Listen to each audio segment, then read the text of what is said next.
आता आपण डिलिव्हरीसाठी सुद्धा मोबाईल वाटलेले आहेत सर. डिलिव्हरी सुद्धा मोबाईल थ्रूच होत आहे. आपण NDC काढले आहेत की ज्याच्यामध्ये तुम्हाला नोडल डिलिव्हरी सेंटर की ज्याच्यामधून फक्त पार्सलच डिलिव्हर होतात. पार्सलची जी हाताळणी आहे ती योग्य व्हावी म्हणून पुण्यामध्ये सुद्धा 6 ठिकाणी आपण NDC काढलेले आहेत. ज्ञानेश्वरजी, अमृतपेठ हे आपण अमृत संस्थेच्या माध्यमातून सुरू केलेला एक ई-कॉमर्स प्लॅटफॉर्म आहे आणि आर्थिकदृष्ट्या दुर्बल घटकातील युवक युवतींसाठी आपण हा प्लॅटफॉर्म उपलब्ध करून दिलेला आहे. आम्हाला असं बऱ्याच वेळा लक्षात आलेलं आहे की या लोकांना, त्यातले काही जण जे आहेत ते टेक्नॉलॉजिकली तेवढे स्ट्रॉंग नाही आहेत जेवढे शहरामधले लोक असतात, ग्रामीण भागातील असतात.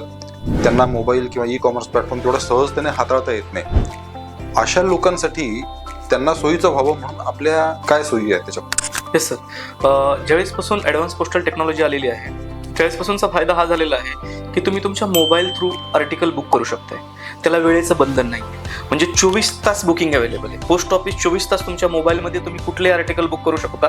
पहिलं कसं असायचं की तुम्हाला आर्टिकल बुक करताना तुम्ही काय विचार करतात की अरे पोस्ट ऑफिस 2ला उघड आहे का, 5ला उघड आहे का. आता तसं नाहीये.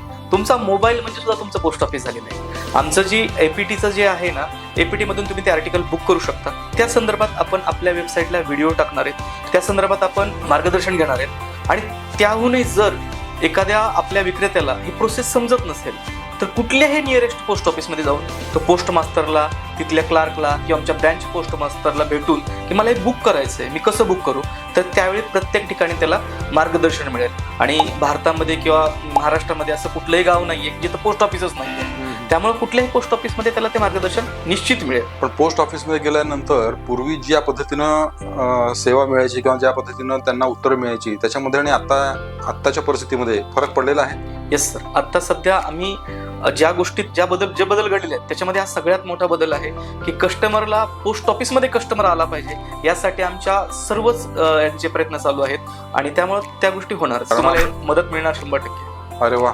म्हणजे पोस्ट ऑफिस मधल्या कर्मचाऱ्यांच्या मनोवृत्तीमध्ये सुद्धा फरक पडलेला आहे. क्या बात आहे. पण हे ग्रामीण भागातल्या सगळ्या लोकांपर्यंत झालेलं आहे ना की फक्त पुण्यामध्ये झालेलं आहे? Yes sir. नाही सर, सगळ्या ठिकाणी तुम्हाला मदत केली जाणार आणि टेक्नॉलॉजिकली सगळ्या लोकांना आता एक्सपर्ट झालेले आहेत. आता आपण डिलिव्हरीसाठी सुद्धा मोबाईल वाटलेले आहेत सर. डिलिव्हरी सुद्धा मोबाईल थ्रूच होत आहे.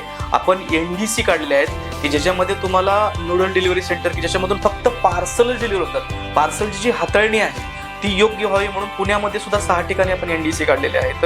IDC सुद्धा, इंडिपेंडेंट डिलिव्हरी सेंटर सुद्धा चालू झालेले आहेत. त्याच्यामुळे काय होते माहिती का, पोस्ट ऑफिस बद्दल जो लोकांचा गैरसमज आहे तो बऱ्यापैकी हा काही वर्षामध्ये दूर झालेला आहे आणि पोस्ट ऑफिस एकदम सिक्युअर, सेफली आणि टाइमली डिलिव्हर करत आहे सध्या. क्या बात आहे. म्हणजे अमृतने अत्यंत योग्य निर्णय घेतलेला आहे. सर. येस. अरे वा.